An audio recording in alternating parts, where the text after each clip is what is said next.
사랑하는 성도 여러분, 7월 19일 수요일 아침입니다. 하나님의 은혜와 평강이 함께하기를 축복합니다. 좋아요, 구독 꼭 눌러주세요. 우리 천만 성도 큐티하는 그날까지 함께 달려가도록 하겠습니다. 오늘 우리에게 주시는 하나님의 말씀은 사도행전 12장 13절에서 25절까지의 말씀인데요. 우리 함께 13절에서 16절까지 말씀 읽도록 하겠습니다.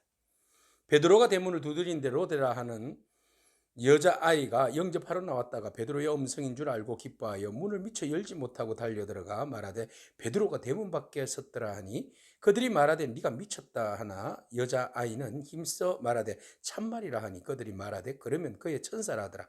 베드로가 문 두드리기를 그치지 아니하니 그들이 문을 열어 베드로를 보고 놀라는지라. 아멘.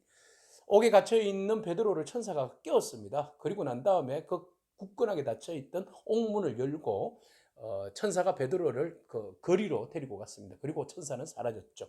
베드로는 급히 달려서 마가의 다락방, 마가의 어머니의 집으로 달려갔습니다. 그리고 문을 두드렸습니다. 문을 여시오. 그러니까 그곳에 있는 로데라는 여자 계집종이죠. 여자아이가 문을 여는 순간에 베드로가 서 있는 겁니다. 아니, 내가 잘못 본 건 아닌가? 베드로는 지금 감옥에 갇혀 있고 내일 모레면 얼마 있지 않으면 이제 죽을 목숨이지 않습니까? 그래서 베드로를 놓고 눈물 흘리면서 밤새 지금 눈물로 기도하고 있는데 베드로가 눈앞에 나타났으니 얼마나 놀라운 일입니까? 그래서 문을 다 열기도 전에 그냥 뛰어서 그냥 사람들이 있는 곳으로 달려 들어간 겁니다. 그래서 사람들에게 말합니다. 베드로가 문 앞에 있어요. 그러니까 무슨 소리야? 네 미쳤구나. 그런 이야기를 해요. 네가 미쳤나 보다. 기도를 너무 열심히 하다가 네가 지금 미쳤나 보다. 이런 이야기를 합니다. 그러니까 아니라 참말이라. 여기서 약간의 이제 유머스러움 그런 이제 이야기가 나오는 거죠. 얼마나 긴장된 분위기였는데 이 좀 반전의 역사 이런 은혜가 있어요. 자, 그래서 참말이라 그러니까 에휴 그러면 베드로의 그 수호천사겠지. 이 사람들은 유대인의 사상 속에는 수호천사의 개념이 있거든요.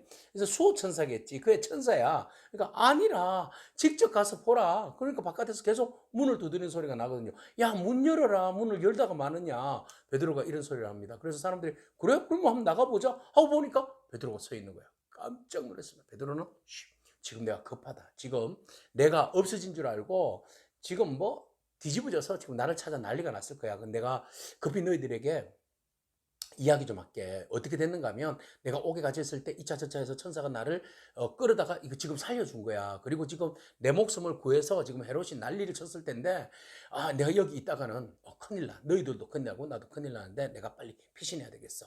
그러면 이 소식을 누구에게 전하라는 거예요? 야고보에게 전하라. 야고보 죽었잖아요. 이 야고보는 그 야고보가 아니야. 저 야고보입니다. 그 야고보는 요한의 형제 야고보 죽었잖아요. 근데 여기서 야고보는 누구예요? 예수님의 형제 야고보입니다. 그래서 앞으로 예수님의 형제 야고보가 예루살렘 교회의 거의 수장이 되잖아요. 베드로가 거의 수제자였지만 지금 이런 박해적인 상황에서 베드로는 이제 그 순회 전도자로 떠나게 됩니다. 그래서 나중에 이제 로마에서 순교를 당하게 되죠.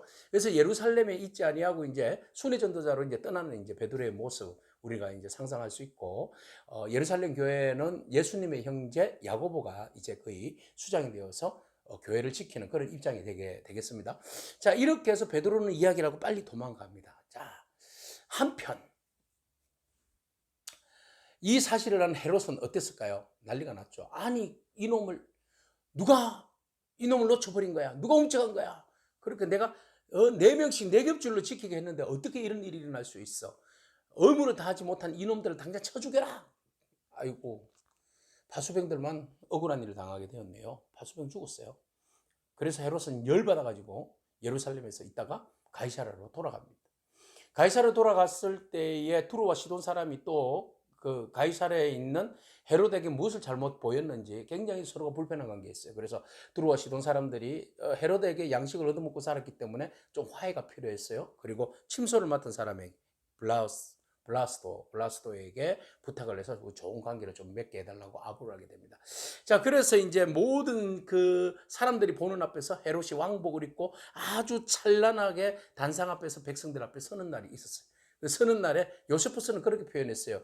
은으로 된 두루마리 옷을 입었다. 그러니까 햇빛이 비추니까 쫙 그 황홀한 것처럼 빛이 반사되어서 얼마나 이게 아우라가 쫙 퍼진 진짜 무슨 신처럼 보이는 거죠. 그죠? 신처럼 보이도록 옷을 입었어요.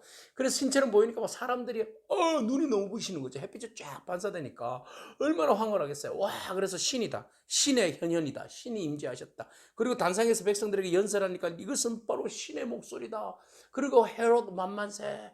헤롯은 우리의 신이시여. 막 이러면서 이제 경배와 찬양을 헤롯에게 올려드립니다. 그래서 헤롯이 내가 신이야 그러면서 사람들에게 막 손을 흔들면서 난리를 친 거죠. 자, 하나님이 가만히 내두시겠습니까? 내버려 두지 않았다. 곧 성경의 기자는 누가는 이렇게 표현하고 있습니다. 헤롯이 영광을 하나님께 돌리지 아니함으로 주의 사자가 곧 친히 벌레에게 먹혀 죽었다. 그 자리에서 벌레가 확 와서 잡아먹었다 이 말이 아니라 요세푸스에 의하면 한 5일 정도 그 창자가 뒤틀리는 그런 내장에 그 벌레가 들어갔나 봐요. 내장에서 뭐 해충 종류인가 봐요. 그래서 앓다가 죽었다 이렇게 표현되어 있습니다. 하나님이 치신 겁니다. 결국 무엇 때문에 치신 겁니까? 교만 때문에 치신 겁니다. 역사 가운데 하나님이 심판하신 겁니다. 왜 심판하신 겁니까? 그가 예수님의 제자 야고보를 죽였습니다. 칼로. 그리고 베드로도 죽이기 위하여서 감금한 상태입니다. 그리고 믿음의 사람들을 핍박했습니다. 하나님은 교회를 핍박하는 자들을 내버려 두지 않습니다.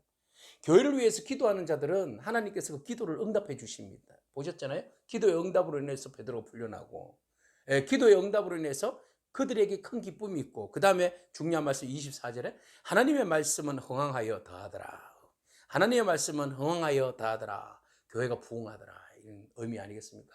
하나님의 말씀이 더욱더 견고하게 사람들에게 들어가고, 하나님 말씀 있는 곳에 성령이 충만함이 있고, 성령이 충만한 곳에 놀라운 기적과 이사가 일어나고, 병고침과 귀신 쫓겨남과 예수 그리스도가 주 하나님이 되심을 더욱더 확정되어지고 믿어지고 구원의 수가 늘어나는 놀라운 역사가 일어나는 거죠. 자, 이것이 바로 믿음의 사람들, 믿음의 결과, 기도의 결과로 인하여서 이렇게 좋은 기쁨의 놀라운 일들이 일어나는 거죠. 이 기도라는 것은 뭡니까? 우리의 뜻을 관철시키는 것이 아니라 하나님의 뜻에 순종하는 거죠. 나를 내려놓고 주의 뜻을 받아들이고 주의 뜻을 순종하는 겁니다. 순종할 때 이런 놀라운 일들이 일어나는 거죠. 순종하지 아니하고 모든 영광을 자기가 가로채고 자기가 교만하고 오만하고 그럴 때에 하나님께서 그 오만함을 치시는 거죠. 오늘 우리는 두 길을 걷습니다. 순종의 길과 교만과 오만한 길 말입니다. 오늘 우리가 주님 앞에 온전히 말씀 앞에서 순종하기를 원합니다. 순종하고 기도하기를 원합니다. 기도할 때 기도의 능력이, 믿음의 사람들은 기도하는데 믿음의 사람들이 기도할 때 그 기도의 응답과 능력이 우리 가운데 임할 줄로 믿습니다. 하나님은 기도를 통하여서 우리에게 좋은 것을 응답해 주십니다. 그러나 기도하지 아니하고 자기만 믿고 자기만 자랑하고 자기의 의에 빠져서 교만하고 오만할 때 하나님은 그를 헤롯을 치듯이 치십니다. 우리가 하나님 앞에 맞는 성도가 아니라 하나님 앞에 영광 올려드리고 하나님께서 우리를 사랑하시고 축복하시고 높여주시는 그 놀라운 은혜가 오늘 저와 여러분 가운데 있기를 축복합니다. 기도하겠습니다. 하나님 감사합니다. 기도의 응답으로 인해서 기쁨이 넘치는 교회 공동체의 모습을 바라봅니다. 그러나 오만하고 교만한 자에게 임하는 하나님의 심판 또한 바라봅니다. 하나님, 언제나 우리가 하나님 말씀 앞에서 겸손하기를 원하고 하나님 말씀 앞에 순종하기를 원하고 하나님 말씀 앞에서 온전히 주의 뜻을 이루기 위해서 기도하며 나아가는 저희들의 삶이 되기를 원합니다. 하나님, 우리의 부족함을 알기에 하나님 앞에 더욱더 기도하며 나아갑니다. 주님께서 우리를 불쌍히 여겨 주시옵시고 더욱더 하나님의 은혜 안에서 좋은 선한 열매들을 많이 맺을 수 있도록 주님 우리의 삶을 축복하여 주옵소서.